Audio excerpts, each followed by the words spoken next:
Bonjour tout le monde, ici Luc Olivier de RPM. Je me trouve actuellement dans la région de Porto au Portugal pour la présentation exclusive de la nouvelle génération de la Audi A6. Il s'agit de la 6e génération de l'élégante berline du côté du constructeur allemand. Fait intéressant à savoir, Audi a dû complètement revoir la nomenclature de ses modèles puisque cette voiture-là devait techniquement s'appeler la A7, mais dû avec tous les changements en matière de motorisation qui se sont produits récemment, on a décidé de reculer et de renommer la voiture A6, ce qui fait que maintenant, il y a deux styles de A6 dans la gamme canadienne. Il y a la A6 e-tron pleinement électrique et la nouvelle génération de la A6.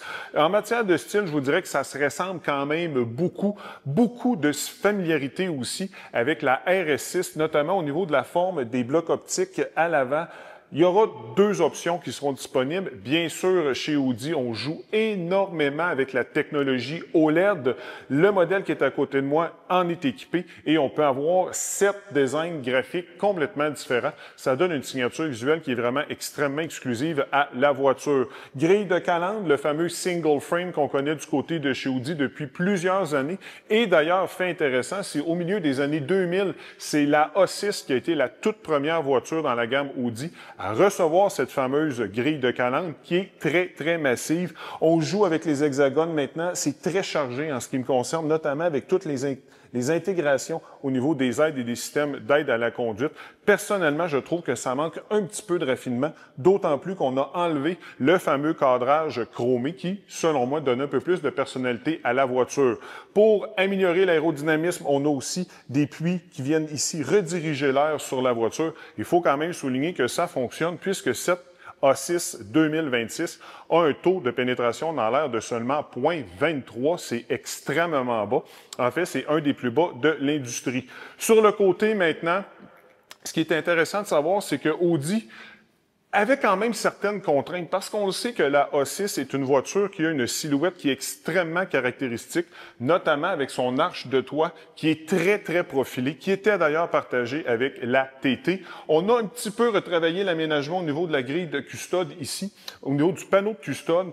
On a un petit peu retravaillé cet aspect-là pour donner un peu plus de corps, mais un aspect que je trouve très intéressant, c'est qu'on a maintenu des hanches très fortes pour vraiment donner du tonus et beaucoup de prestance à la voiture. À l'arrière, fait très intéressant au niveau du coffre. Pour justement être capable d'avoir ce fameux coefficient de traînée de seulement 0,23, on a fait un petit bec de canard ici et pour être capable d'avoir cette ligne très franche, on a dû abandonner l'aluminium au profit de l'acier qui est beaucoup plus solide, beaucoup plus malléable dans une certaine mesure pour être capable d'avoir des traits qui sont très francs. Tout comme à l'avant, les feux arrière sont OLED, 7 designs graphiques qui sont complètement différents et notez qu'ils sont séparés. Ça ici, c'est le principal élément éclairant et les feux de freinage sont ici. Ça, c'est clairement, strictement pour le spectacle. Et lorsqu'on regarde le véhicule droit à l'arrière, on voit un petit peu des airs de Audi GT e-tron. Donc, on a un aspect de style qui est très important. En matière de configuration de carrosserie, pour le moment, il y a uniquement la version berline qui sera disponible sur le marché canadien. C'est un peu dommage puisque la version familiale avant est vraiment une très belle voiture. Pour le moment, c'est pas encore très clair quelles seront les motorisations qui seront offertes sur le marché canadien lors de l'arrivée du véhicule à l'automne 2025. On a quand même quelques idées, notamment au niveau de la motorisation de base, un 4 cylindres 2 litres turbo-compressé, sans surprise, qui va développer environ 261 chevaux. Ça risque d'être exactement le même moteur que du côté de la nouvelle A5.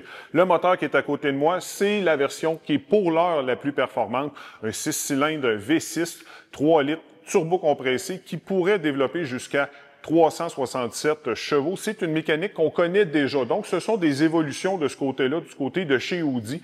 On ajoute et en fait, on maintient une technologie 48 volts qui permet un peu plus de latitude au niveau de l'autonomie électrique. Donc, lorsqu'on est en mode de recul, par exemple, à des vitesses très basses ou encore pour alimenter le système Start and Stop du véhicule. En matière de transmission automatique à 7 rapports, double embrayage, ça demeure assez traditionnel de ce côté-là. Par contre, étant une nouvelle génération, on arrive vraiment avec plusieurs autres innovations. Premièrement, une toute nouvelle plateforme, la PPC pour Premium Platform Combustion, vu que c'est une voiture à essence, bien évidemment. Et là, on ajoute une collection d'innovations. En fait, ce sont des innovations peut-être pour Audi, puisque du côté notamment de chez Mercedes, on a déjà ces technologies-là, des suspensions adaptatives. On a 3 styles de suspension complètement différentes qui seront offertes sur la A6. 4 roues directionnelles, évidemment, en option. Différentiel sport à l'arrière aussi pour dynamiser, encore une fois, la conduite. Direction adaptative. Donc, on a vraiment une collection d'éléments qui viennent majorer le comportement de la nouvelle génération de A6. Je n'ai pas encore conduit la nouvelle A6 dans sa version berline, mais j'ai eu l'occasion de conduire sa version avant, donc la familiale, avec le 6 cylindres V6 3 litres turbo compressé. Et je dois admettre que c'est une voiture sur la route qui est hautement compétente. On est vraiment à l'école de Audi. L'agrément de conduite qu'on reconnaît au niveau du constructeur, une direction qui est d'une légèreté très agréable, mais ultra précise en même temps. Je dois aussi souligner la souplesse de la motorisation. C'est pratiquement voluptueux au niveau de l'accélération. On sent à peu près pas les changements de rapport aussi, tant c'est bien calibré. Même chose pour ce qui est des suspensions. Très ferme, mais dynamique, tout en maintenant un haut niveau de confort. Et évidemment, étant chez Audi, on peut jouer avec différents paramètres avec le Drive Select, où on peut aller chercher notamment le mode dynamique, où là, vraiment, on va réveiller la voiture pour aller optimiser son comportement sur la route. C'est surtout dans ce mode que j'ai joué avec la voiture dans les routes portugaises ici. Routes sinueuses avec des vitesses qui sont légèrement plus élevées que celles qu'on peut avoir à la maison. Donc, je peux vous confirmer que cette voiture-là, elle est bien née d'un point de vue de comportement routier et elle est à la hauteur de la réputation de la A6.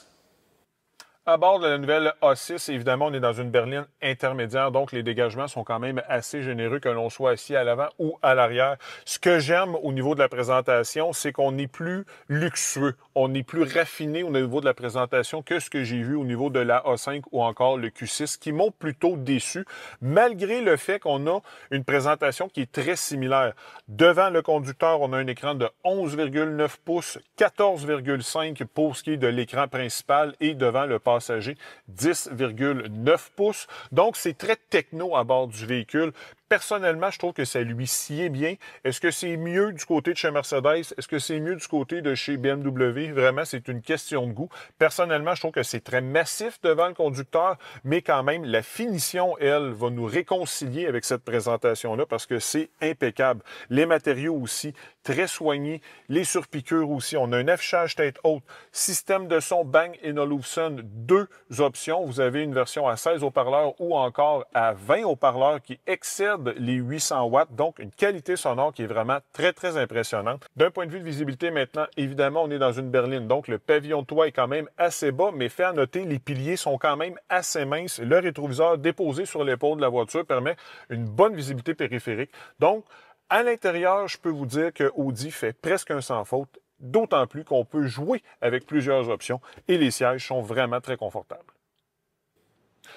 La nouvelle génération de la Audi A6 s'inscrit réellement dans la lignée des 5 générations qui l'ont précédée. Le véhicule arrivera à la fin de l'année 2025 et évidemment, les prix restent à définir du côté de chez Audi Canada. Mais une chose est certaine, avec cette nouvelle génération de Audi, la A6 est maintenant en meilleure position pour affronter la nouvelle génération de la classe E du côté de chez Mercedes, de même que la nouvelle génération de série 5 de chez BMW.